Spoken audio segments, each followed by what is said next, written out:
I lost 7.4 pounds in 30 days, even though I missed workouts, got sick, ate burgers and fries, drank ginger ale, pulled an all-nighter, and only stepped foot in a commercial gym twice. But the scale wasn't the real proof. These were. These size small leggings have been sitting in my drawer since before my daughter was born, and the only reason I wore them was because all of my other workout pants were dirty. 30 days ago, I started my 90-day rebuild to prove I could follow my own coaching advice.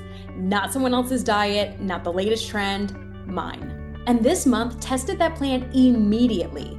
Vacation with 8 other people, a stomach bug, no real gym routine, a mountain of work, not enough sleep, and the kind of week where the old version of me would have said, forget it, I'll start over Monday. So today, I am showing you exactly what survived, what failed, what changed, and the one mistake I almost made that could have ruined the entire month. Because if you're trying to lose weight naturally, rebuilding postpartum, or taking a GLP-1 medication like Ozempic, Wegovy, or Zepbound, and wondering how to actually keep the weight off long term, this is the part nobody talks about. The real test of a weight loss plan isn't whether it works on your best days.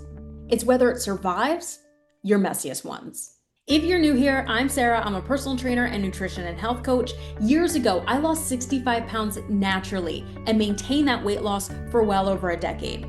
Then pregnancy changed everything.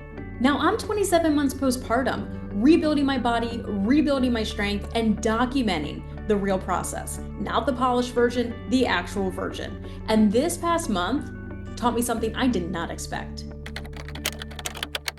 These pants were never supposed to be part of this video. This was not a dramatic goal pants moment. I didn't pull these out of a drawer to prove that my plan was working. No, I wore these because I had no other clean workout clothes. That's the entire story. I had just gotten back from vacation. I had been sick. I had a huge pile of dirty laundry. I had stayed up all night trying to catch up on work that had been pushed back because of travel and because that stomach bug completely knocked me out. That morning, I had to train clients, so I opened my drawer, and these size small leggings were basically my last option. They've been sitting there since before Ren was born. Ren is 27 months old now. I wore these pants comfortably in the early stages of pregnancy, but after that, they just went into a drawer and stayed there. I wasn't checking them every month. I wasn't trying them on for motivation. Honestly, I almost forgot that they existed, but I needed pants. So I put them on and they fit. Now let me be very clear. They are still not as comfortable as I'd want them to be. I'm not going to pretend that I put them on and suddenly felt like I was back to my strongest, leanest self. But they fit well enough that I wore them out of the house. And the fact that I wore them out of the house says something. Later that day, several of my clients had asked me if I lost weight because they thought I looked leaner. They didn't know what the scale said. They didn't see my measurements. They just saw me in a pair of pants I hadn't worn comfortably since before pregnancy. And that moment meant more to me than the number on the scale. Because the scale told me I lost weight, but the pants, they told me my body was changing. And if this is the kind of weight loss content you need, the real version where life gets messy and we figure out how to keep going anyway, subscribe now, because this is only day 30. And at day 90, I'm getting a DEXA scan to see what actually happens to my body composition, not just my weight. Now let's look at the actual 30-day results. Day 1, I weighed 164.8 pounds. Day 30, I weighed 157.4. That is a loss of 7.4 pounds. My waist went from 40.5 inches to 39 inches. My hips went from 43.25 inches to 42. Both thighs went down an inch.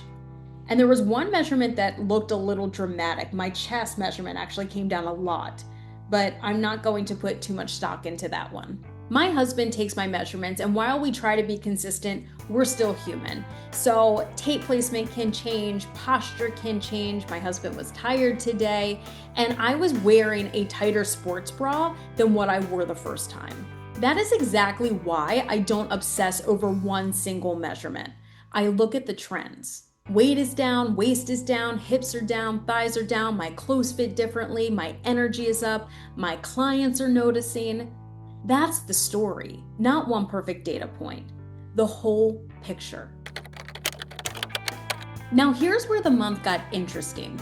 I did not go into vacation thinking I was going to ruin my progress.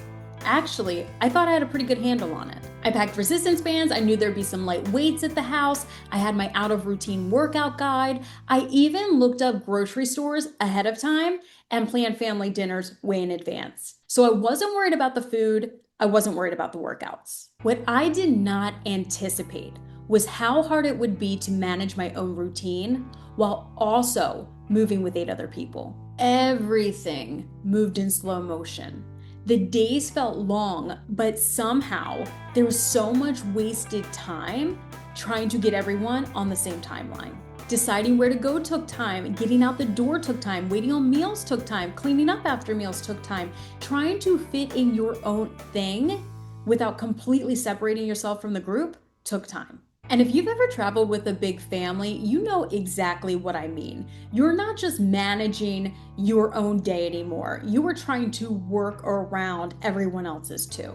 So the problem wasn't vacation. The problem was my normal structure disappeared. But even then, I was still doing okay. I got hikes in. One day I hit over 13,000 steps. Another day I hit over 10,000. I even got my mom to do a strength workout with me. I wasn't doing everything perfectly, but I was still doing something. And that matters. Then the real test showed up. Day 3 of vacation, I wake up feeling off. By mid-afternoon, I feel like I've been hit by a truck. My body hurts, I have chills, and I felt completely drained. And for about 24 hours, nutrition and workouts weren't even on my radar. My priority was, can I drink anything? Can I keep anything down? Can I get something into my body without feeling worse? My lips were dry, I felt dehydrated, and the only thing that sounded remotely helpful was ginger ale. I do not drink ginger ale. I don't even really like ginger ale unless I'm sick. But in that moment, it's the only thing that settled my stomach.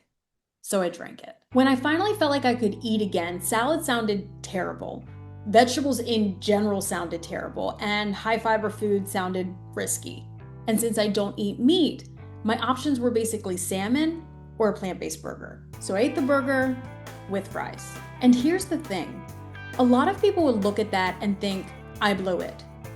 I didn't, because context matters. When your body is sick, the goal isn't to win an award for the cleanest meal possible. The goal is to recover. Sometimes taking care of yourself means eating the foods that your body can tolerate, not the ones that look best on Instagram. And that was one of the biggest lessons from this month. The plan worked because it was simple enough to survive chaos, not because I had the perfect month. But the weirdest part of this month was not that I avoided cravings. It was that the food that I thought I wanted did not taste the way I remembered. A few days before vacation, I didn't plan one of my lunches very well, so I stopped at Potbelly's. If you've followed me for a while, you know Potbelly became one of my pregnancy and postpartum comfort places. I ordered the broccoli cheddar soup, it fit into my day, calorie-wise, macro-wise, it wasn't a complete disaster. But after a few bites, I realized something. It didn't hit. Not because it was bad, it just didn't satisfy me in the way I expected. And I could feel the difference in my energy almost immediately. And the same thing happened on vacation. The movie theater popcorn didn't hit the way I thought it would, the milkshake didn't hit. The burgers were fine, but they weren't this magical experience my brain had made them out to be. And that honestly surprised me. I expected to enjoy those foods even more because I hadn't been eating them as often. But honestly, they didn't give me what I thought they would. After 3 weeks of eating primarily nutrient-dense meals at home, my body started preferring the food that made me feel good. I would rather have my homemade popcorn. I would rather have a few bites of a really rich ice cream than drink a giant milkshake. I would rather have my Cajun fish over rice with vegetables than a creamy soup that leaves me feeling sluggish. And that's a massive shift. Because when the less nutrient-dense foods you used to crave lose some of their emotional power, healthy eating stops feeling like a punishment, and it starts feeling like self-respect. That is way bigger than 7.4 pounds. That's an identity change. So what actually worked?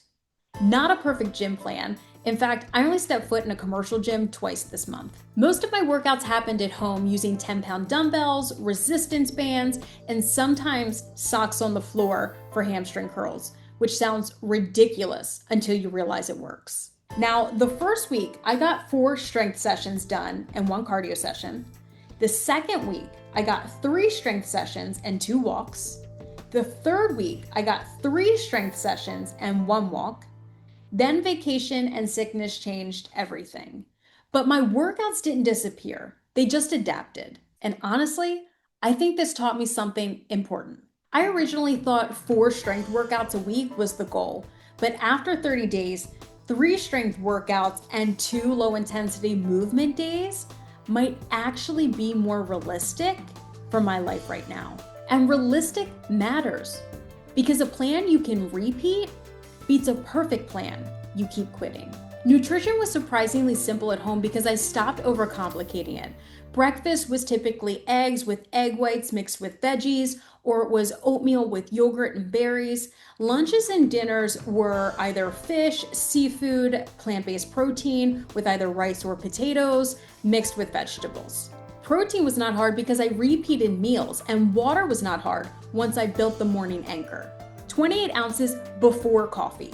That one rule changed everything. At first, it felt like a habit I had to remember, but by day 4, I craved water. Most days, I wasn't stopping at 120 ounces. I was closer to 150, and my energy changed fast. 30 days ago, my baseline energy was about a 6 out of 10. 1 week in, it jumped to an 8. Most days, even with poor sleep, it was closer to a 9. I didn't have afternoon crashes, I didn't have the same cravings, my hunger cues felt more predictable, my body found a rhythm. That's what consistency can do. When I got home from vacation, I was behind on work, really behind, and I ended up pulling an all-nighter like I was in college again. And after that, I had this thought, I should do 2 workouts today to make up for the ones I missed. That was the moment I almost messed up the entire month. Not because of the burgers, not because of the fries, not because of the ginger ale, but because I almost turned exercise into punishment. And that's exactly how people burn out. I missed workouts, so now I need to make up for them. I ate out, so now I need to earn my way back. I got off track, so now I need a stricter plan. No, that is not sustainable. So I stopped and I asked myself, what does my body actually need today? The answer wasn't 2 workouts. The answer was sleep. So I slept, and then I slept again. And then I stepped back into 1 normal workout. Not a double, not a punishment session, 1 workout. Because there was nothing to make up for. This is not a race. This is a lifestyle. Whether you're losing weight naturally, rebuilding after pregnancy, or using a GLP-1 like Ozempic, Wegovy, or Zepbound, life is eventually going to interrupt the plan. The goal isn't to build a plan that only works when life is perfect. The goal is to build one simple enough to come back to. 30 days ago, I felt tired, frumpy, low energy, and honestly a little hopeless. Today, I'm down 7.4 pounds. My waist is down 1.5 inches. My hips are down, my thighs are down, my energy is up. And I wore pants that have been sitting in a drawer since before my daughter was born. But the biggest win is not the weight. It's not the measurements. It's not even the leggings. The biggest win is that after vacation, sickness, missed workouts, eating out, poor sleep, and all-nighter, I didn't feel like I had to start over. I just picked up where I left off. That is the difference between chasing weight loss and building a lifestyle. 30 days ago, I asked you to comment your non-negotiables for the next 90 days. So now I want a real update. Which one has been the easiest? Which one has been the hardest? And has life tested you yet? Drop it in the comments because I want this series to be something we're doing together, not just something you're watching. And if this is the first video you've seen of me, this is only day 30 of a 90-day rebuild. Over the next 60 days, I will be documenting my workouts, my meals, my wins, my setbacks, and finally, getting a DEXA scan that will show what actually happens to my body composition. If there is one thing that this past month has taught me, is that life is never going to stop getting messy. So over the next 60 days, we're going to figure out what it actually looks like to keep showing up anyway. If that sounds like the kind of journey you need right now, hit subscribe and join us. Next week, I am taking you into my kitchen and showing you the 3 simple meals that made hitting 120 grams of protein and my fiber goals feel almost effortless. They are realistic, they are repeatable, and they are a huge reason this month felt sustainable instead of restrictive. Until then, stay strong, bold, and healthy, and I'll see you in the next one.